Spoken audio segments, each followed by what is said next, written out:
Assignment time. Okay, you can see a lesson example out here. There's probably just going to be one for you, but I got two because I needed to save it.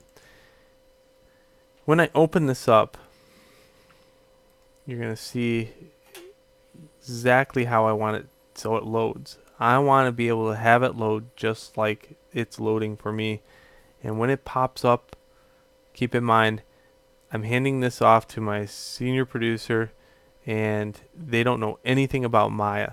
They just want to open it up and check your composition. Here is my composition. Okay, dinner for one. In the scene, I basically have anything and everything made from the previous tools, including curves. Okay, here's my curves. I have dynamics. Here's a tablecloth. Here's these placemats made with dynamics. Here's these modeling, the modeling tools, the polygon tools. I made a knife and fork, a plate using the modeling tools. This last thing is called a film gate. Okay, so you can turn film gate on, and this is your composition right here. Anything inside this box. So I want you to present this as a composition to me. There are three types of modeling. There is one for illustration work, there's one for game design, and there's one for animation. And certainly there's probably a few more, but those are the ones that are commonly known.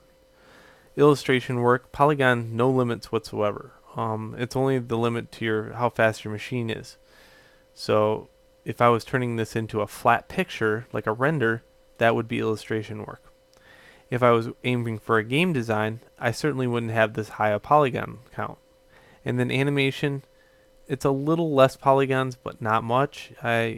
Nowadays, you can have pretty high polygon counts and still animate. So let's extrapolate a little bit.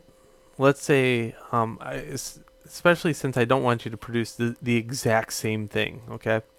I'm going to give you some ideas. One, there's several different variations of wine glasses, several variations of wine bottles. Certainly you can have a bottle of whiskey out there or whatever, okay? So in that case, there's a bunch of those too.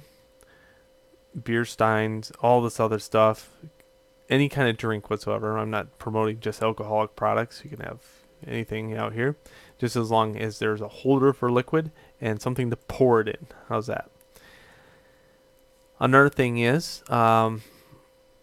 think about this. If this was a wine bottle, what's that usually come to your table at a fancy restaurant? It comes in a big, huge bucket of ice. It sits in the bucket of ice. How could I produce the ice cubes? How could I put the ice cubes in the bucket and make it look random? Think back to the match example that I gave you. You could have the bucket of ice and you could just drop all the cubes in there, and they could sit at different angles, right next to the wine bottle, and make it look like that. So several examples. Silverware, you can have different silverware. You can produce a sandwich on the plate. Okay, make a hamburger. I don't know why you would have a knife and fork for a hamburger. Some people have that. But extrapolate a little bit. Think outside the box and think about how many things you actually know.